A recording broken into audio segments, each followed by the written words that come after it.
Thank you again, Deborah, for an incredible talk. I don't think there's a dry eye in the house. And thank you to all of the researchers who have done such great work here with the support of PSI. I think oftentimes you don't recognize what an impact we have beyond the scope of what we're doing. And so it's so nice to hear that put into perspective in such an eloquent way. Thank you. I now have the pleasure of introducing Dr. Raed Joundi, who was funded by PSI twice while completing a residency in neurology at Sunnybrook Health Sciences Center. His first grant in 2015 was titled The Impact of Dysphagia in Patients with Acute Stroke, a large population-based study using the Ontario Stroke Registry. And in 2018, he was awarded a grant again and funded for a project called The Long-Term Trends in Life-Sustaining Care, Case Fatality and Functional Outcome After Acute Stroke, an analysis of the Ontario Stroke Registry from 2003 to 2013. Dr. Joundi attended medical school at Queen's University and completed a DPhil in neurophysiology at Oxford University as a Rhodes Scholar. He is currently a clinical scholar at McMaster University and a stroke neurologist at Hamilton General Hospital. Please join me in welcoming Dr. Joundi.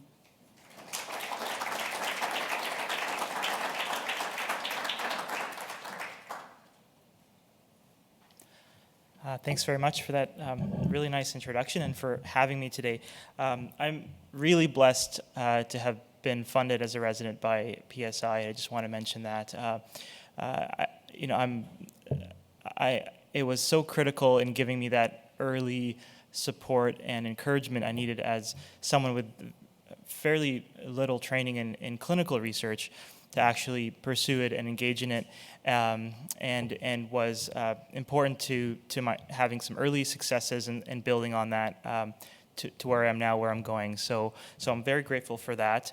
I wanted to focus on the second grant, which was, as Dr. Juma mentioned, on temporal trends of stroke in Ontario. So there were three parts to the study. I'm going to focus on the first two, which is stroke incidence and stroke outcomes in Ontario. So I just want to take a bird's eye view, essentially, of stroke in the last 15 to 20 years in Ontario. Starting off just mentioning that in Canada, in general, we're about middle of the pack in terms of stroke incidence in the world. There are countries with lower and countries with much higher stroke incidence. And over time, there's been a suggestion that stroke incidence has been decreasing around the world. This is country-level data, but we also see it in population-level data in this meta-analysis of longitudinal studies showing decreases in incidence of both ischemic stroke as well as intracerebral hemorrhage. In this seminal study by Jack Tu using ICS data from 1994 to 2004, there was a reduction in stroke incidence during that period, concurrent with a reduction in incidence of myocardial infarction, suggesting improvements in primary prevention. So that's with respect to incidence. The other half of this is stroke outcomes. And again, there are suggestions of global reductions in stroke mortality, primarily in high-income countries. We have some examples elsewhere, like in Finland, with reductions in stroke mortality. However, for intracerebral hemorrhage, it's somewhat conflicting. So some countries show a reduction in mortality after hemorrhage, whereas others have shown no change. So we thought it was really important to revisit this in a contemporary sense in Ontario. And the last bit about this is the ICS study previously done also looked at mortality and only showed a modest reduction in mortality after stroke between 1994 and 2004. As you can see, the reduction in myocardial infarction case fatality was much greater. So great gains there for MI, but not so much for stroke. So we want to evaluate the contemporary trends in stroke incidence, case fatality, as well as concurrently look at discharge to long-term care, rehabilitation, and going home, which are important outcomes. And it's also important to know whether reductions in mortality are happening at the expense of worse disability.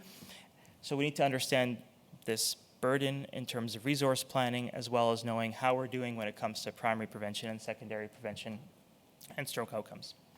So we use ICS databases. I won't go through all the details here, but we were able to collect information on all acute strokes in the entire province from 2003 until 2018, and had a cohort of 170,000 patients.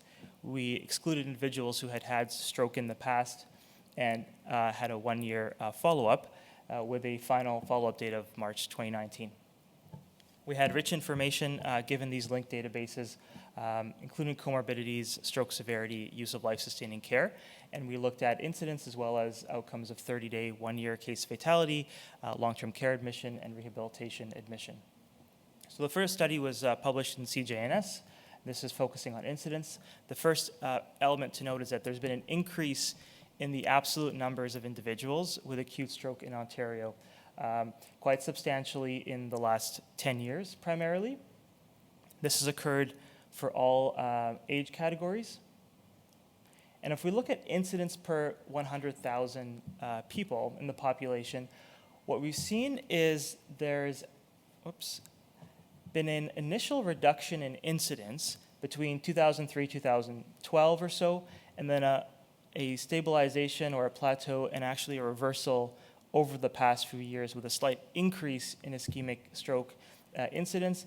And even though the numbers for cerebral hemorrhage are lower, there's somewhat similar patterns you see with the inset figure on the bottom left. And this has been similar for men and for women, as well as for older age groups, so over the age of 60 on the left. On the right, though, what you see is a continuous increase in incidence for acute stroke among individuals younger than age 60. And this actually matches some other reports from around the world showing increase in incidence among younger individuals, which is concerning.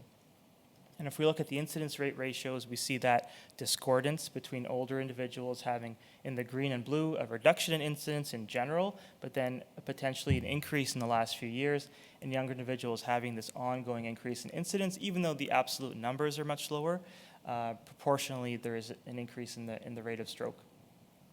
So I won't summarize those points in the top two because I've just mentioned that, but I wanted to say that possible explanations for these results are better detection of minor strokes over time. That is possible, but we also have to consider increase in the rates of risk factors in the population. We know obesity, diabetes are increasing, especially among young individuals, which may be driving these rates.